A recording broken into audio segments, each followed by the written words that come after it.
We will stand by you. A promise of support against China's aggression as high-level US politicians meet with Taiwan's leader. Freedom. Taiwan activist Lee Ming-che arrives home after 5 years in jail in China. In dangerous waters, Russia's navy suffers a blow with the sinking of a flagship vessel off Ukraine's coast. I'm James Chater for TaiwanPlus, and I'll be telling you why hundreds of thousands of pilgrims come to this temple in central Taiwan every year for the start of a marathon 340-kilometer walk.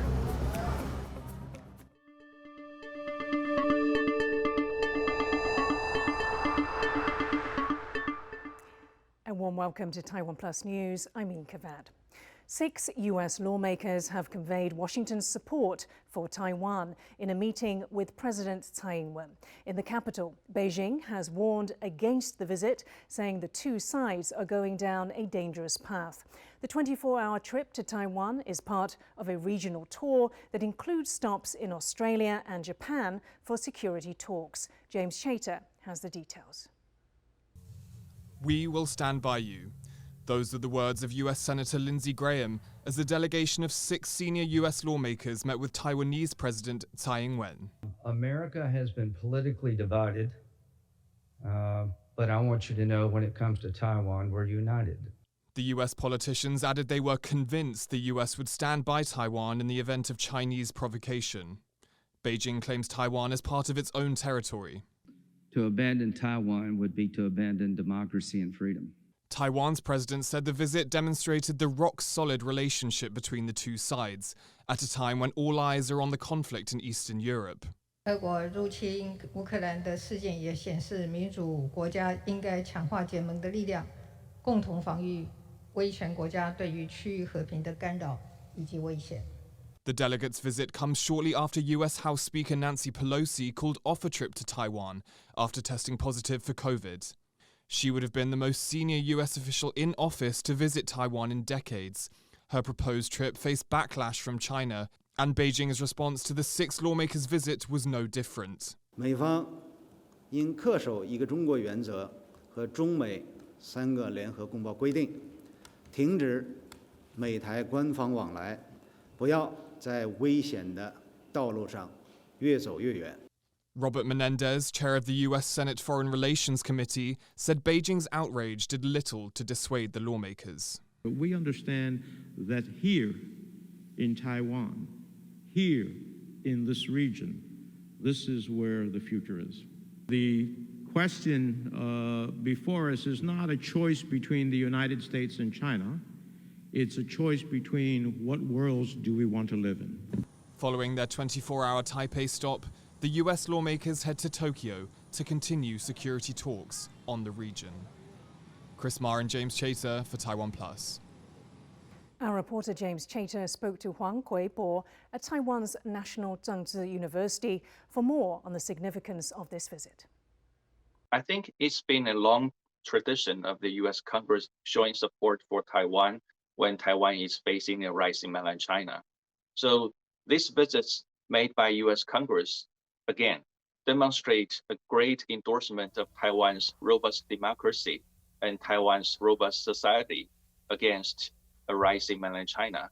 Also, I think the US Congress lawmakers would like to know the preparation of Taiwan for the possible threats imposed by the Beijing authorities. We had the news recently of a potential visit of Nancy Pelosi to Taiwan. Of course, that had to be delayed because of her contracting COVID. How does this visit kind of size up to the potential visit of Nancy Pelosi soon? And do you think the US lawmakers that are currently in Taiwan will be helping lay the groundwork for Pelosi's visit? I have to point out that the salience of Nancy Pelosi is higher than this current delegation in Taipei.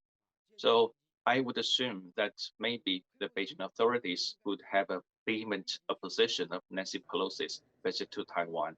But I also think as long as these impressions brought back by these US lawmakers to Washington, D.C.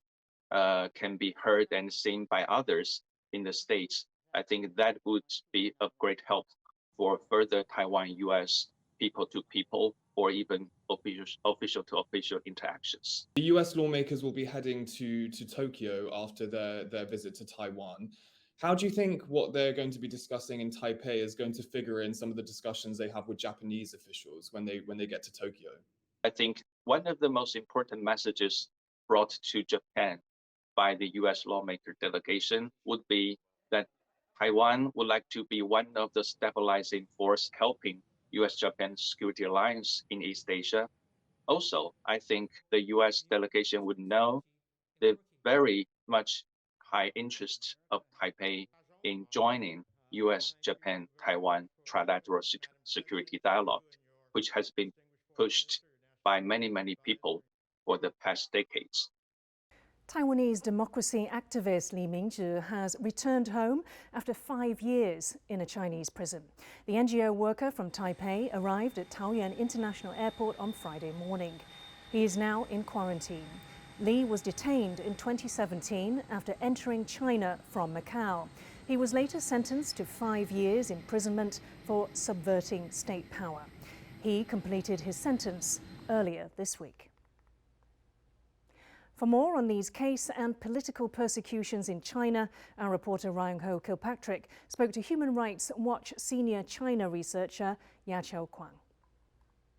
Lee Ming-che was sentenced to 5 years in prison for subversion of state power. This is a crime that often leveled against the Chinese government's critics, whether they're journalists, writers, human rights lawyers.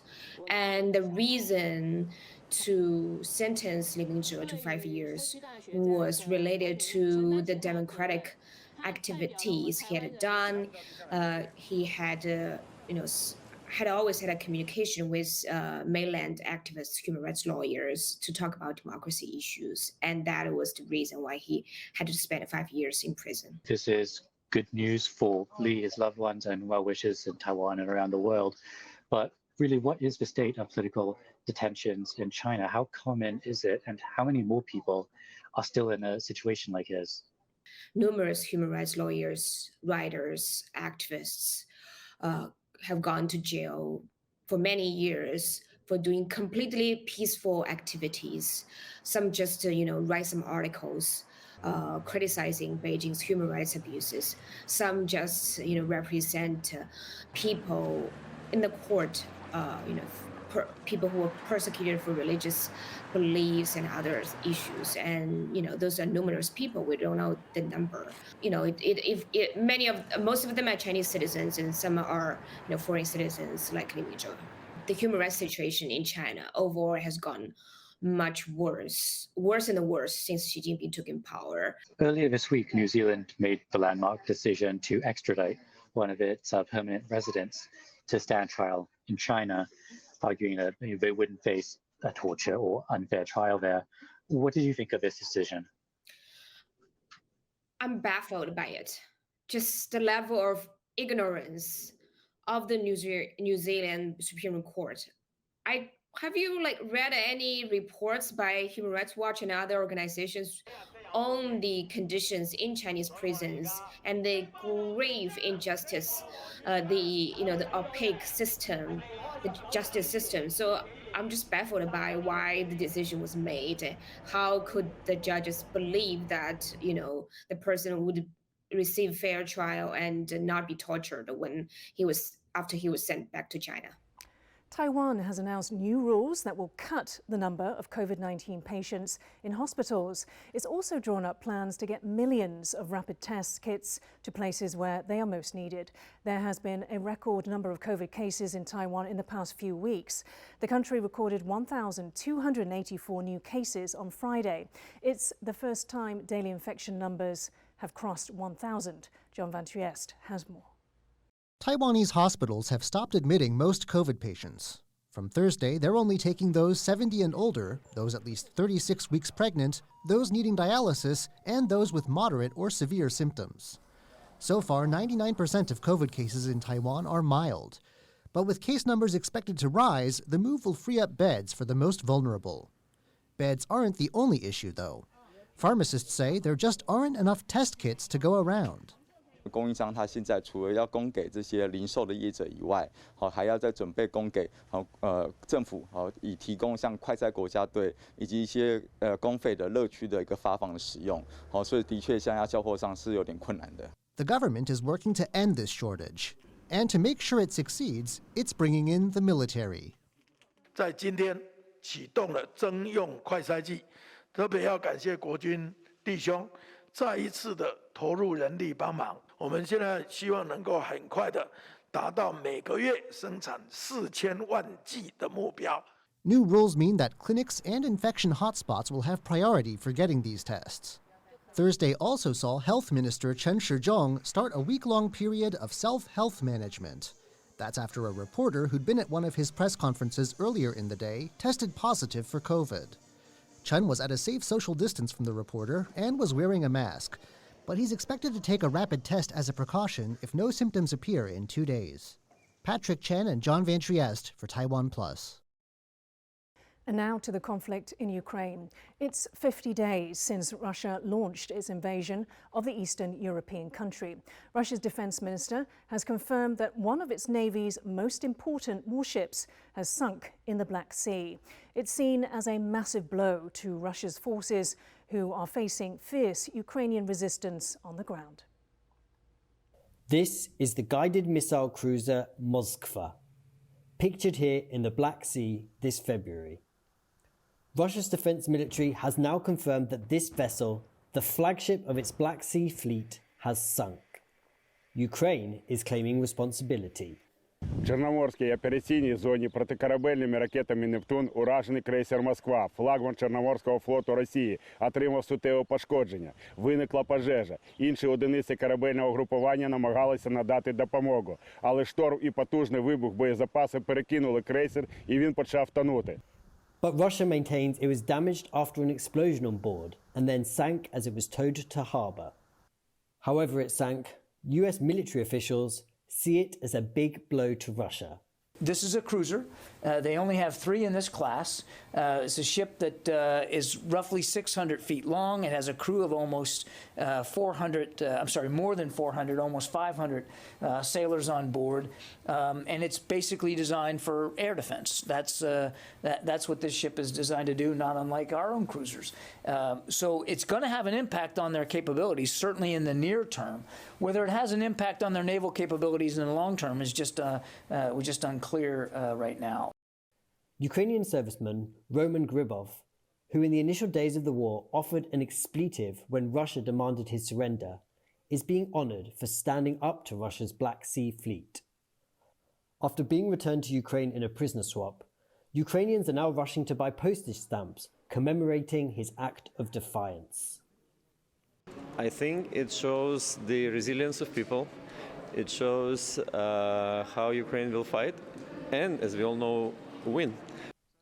But Russia says it is making headway in the eastern Ukrainian region of Donbass, the new front of its invasion. В течение дня оперативно-тактической авиации поражены 7 военных объектов Украины. Среди них в районе Приволья склад ракетно-артиллерийского вооружения, в районах Великая Новоселка, Теминовка, Ивановка, Краматорск и Богородичная 6 районов скопления живой силы и бронетехники украинских 54-й отдельной механизированной и 128-й горно-штурмовой бригад. In Marinka, on the new front line, the Ukrainian flag still flies, but the town is deserted as people flee Russian shells. The region has seen war with pro-Russian separatists since 2014, and the Ukraine president, in his nightly address, warned that the world ignoring this conflict has led to the current bloodshed in his country. 14 тисяч загиблих за цей час. Чим відповів за це світ? Чим відповів на це світ? Запитання так і залишилося риторичним, але саме тому вони вирішили, що можуть дозволити собі ще й повномасштабну війну. But in other areas of the country, Ukrainian troops continue to retake land once occupied by Russia. This footage from the country's border guard shows Ukrainian forces retaking a checkpoint on the Belarus border. And outside the capital Kyiv, large queues of cars formed as residents return home. Nearly 2 months into Russia's invasion, Ukraine is a country with 2 realities. Moments of triumph and relief in some parts of the country, while bloodshed continues in the east. Asnaya Zhou and Rick Lowert for TaiwanPlus. Russia has warned that it could deploy nuclear and hypersonic weapons to the Baltic if Sweden and Finland join the NATO alliance. Russia's Security Council said the deployment would be to Kaliningrad, a Russian exclave sandwiched between Poland and Lithuania. Both Sweden and Finland started deliberating whether to become members of the military alliance following Russia's invasion of Ukraine. For more, I spoke to Pierre Marco, a visiting fellow with the Center for Strategic and International Studies, or CSIS, in Washington, D.C. Indeed, since the beginning of the invasion, Russia has threatened rhetorically both Finland and Sweden, and has actually also violated their airspaces, has conducted cyber attacks to prevent them to join the alliance. Actually, Moscow is achieving actually the opposite, because both countries seem willing to join the alliance, and more largely, actually, Finland and Sweden are covered by the EU's mutual defense mutual clause.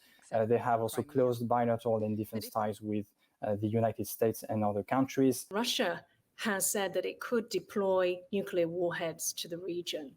Should Finland and Sweden be afraid of Russia's threats? I think they should take it seriously, and actually the governments of Finland and Sweden have recognized that Russian threats were concerning and should be taken with seriousness. Having said that, they are not deterred from joining the alliance. They are preparing the necessary steps to transfer a potential application to the alliance. The train has departed, and we could see potential membership in the coming months.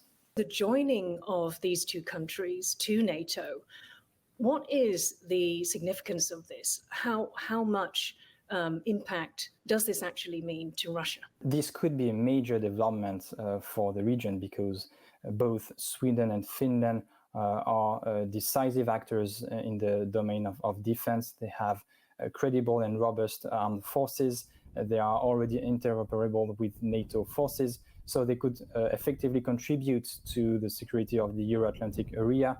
And Finland has a shared border with Russia, so it means that NATO would move closer to Russia, contrary to actually the demands and the wills of Moscow. So that would clearly change the balance in the region, notably in Northern Europe.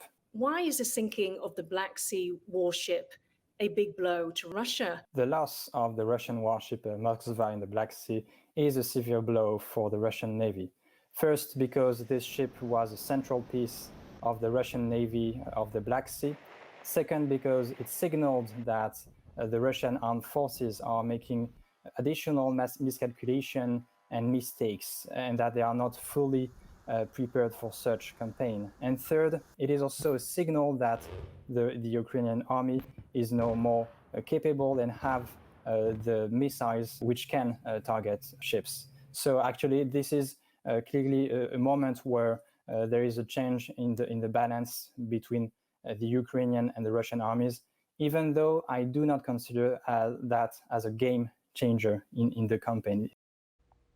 North Korea is celebrating the 110th anniversary of the birth of Kim Il-sung, the nation's founding father. Known as the Day of the Sun, the holiday is one of the most important dates in the North Korean calendar. This week also marks a decade of rule by his grandson, Kim Jong-un, during which he's overseen multiple nuclear and advanced weapons tests.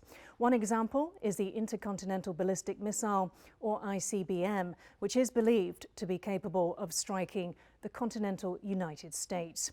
For more on the development of North Korea's missile program over the past decade, our reporter Jaime Ocon spoke to Shu Tianran of the Open Nuclear Network. So we can say that the last testing cycle from 2016 to 2017 is a lot more intense, and the previous three testing cycles in 2006, 2009, and 2012/2013.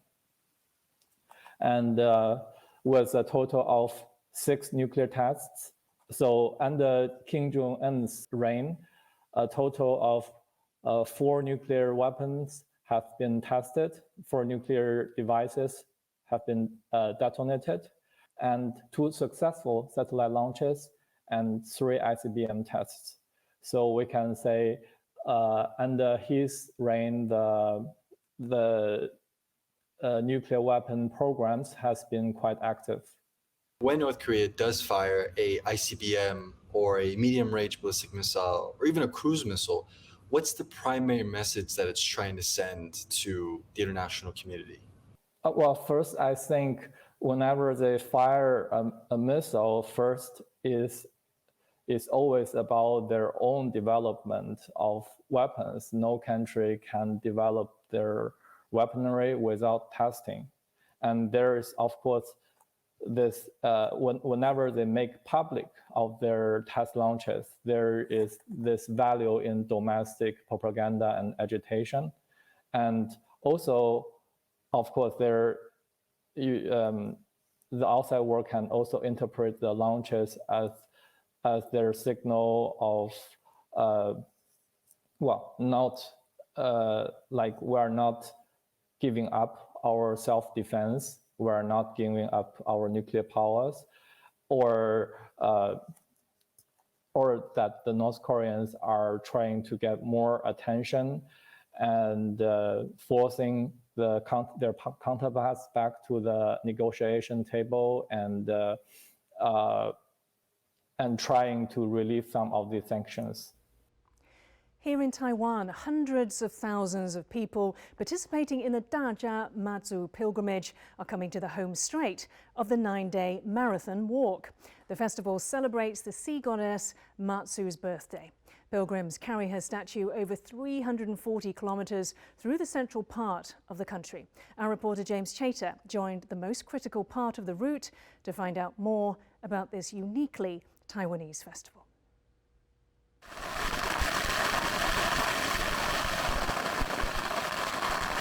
This is one of the world's most elaborate birthday parties. 我每年到这个时候，你自然而然的你就会想要跟着妈祖下来。 Every year, hundreds of thousands of pilgrims carry the statue of Mazu on foot between the Taiwanese cities of Taichung and Dajia, and it's all in honor of the sea goddess's birthday. Mazu is one of Taiwan's most revered deities. There are over 800 temples here dedicated to her. 是妈祖给我们的感受，她就像我们的妈妈一样。那我们有很多话，有时候不知道要跟谁讲，跟朋友讲又怕泄密，哦，跟爸爸妈妈讲又讲不出口。但你跟妈祖讲，妈祖不会帮你泄密，她会帮你保密的好好的。 The marathon round trip between Mazu temples in Dajia and Xingang takes 9 days and covers around 340 kilometers. 我今年第一次参加大甲妈的绕境活动，很辛苦，每天都想放弃，因为真的很累。对，然后我也是因为这次的旅行认识了2位朋友，不然我们本来不认识。对，然后我就一路上认识很多好朋友。 The route passes through some of Taiwan's most quiet and scenic countryside, but the journey feels more like a carnival, with performances, firecrackers and endless free food. But the festive atmosphere belies the practical challenges of the pilgrimage. 我们睡眠都不足，可是吃就一直吃，因为很多吃的，可是这是睡觉的问题。因为疫情的关系，很多地方都没有开放，就是学校啊、什么公庙都没有开，我们可能就是便利商店或者是公园、席地躺的这样子。 COVID has left an indelible mark on this year's event. Participants had to get special certificates confirming they'd had 3 vaccinations, and the turnout was smaller. Hundreds of thousands participated this year, but past pilgrimages topped 5 million. At heart, this is a voyage fueled by devotion, and you can see that as pilgrims reach the furthest point from where they started, Fengtian Temple in Xingang. It's here that you begin to appreciate the spiritual significance of this pilgrimage. This is the most important ceremony of the journey, and it takes place outside this sacred site. From here, crowds stretch about 1 kilometer up the road, and they're all chanting and praying, all part of this 3-hour ceremony. It's that combination of celebration and spirituality that brings people back every year. This was Yang Jizhong's 27th time walking the entire route. 应该是一种传承吧，那个都是我叔叔他们在带的。刚开始也是好奇呀，一好奇就上瘾了。 The decorative cart Yang wheels is making its 17th appearance at the pilgrimage. He made some of the ornaments by hand. Others are gifts from the people he's met on previous journeys. Many of those people are from humble means, but in the spirit of Mazu are still happy to give. 你今天台湾再怎么样的进步，其实民间的底层还是有很多很辛苦人，他们需要靠着这个信仰来支持他们活下去的力量。 As for how long Yang Jizhong will continue attending Mazu's pilgrimage, his answer is clear. 走到不能走啊。 The purest form of devotion, and Yang Jizhong is clearly not alone. Maggie May, James Rayner and James Chater for TaiwanPlus. Thank you for watching TaiwanPlus News. I'm Yin Khvat. We leave you with pictures of a kebab being almost sent into space to mark the 61st anniversary of the first human spaceflight. For more stories from Taiwan and around the world, please download the TaiwanPlus app. Stay safe and see you next time.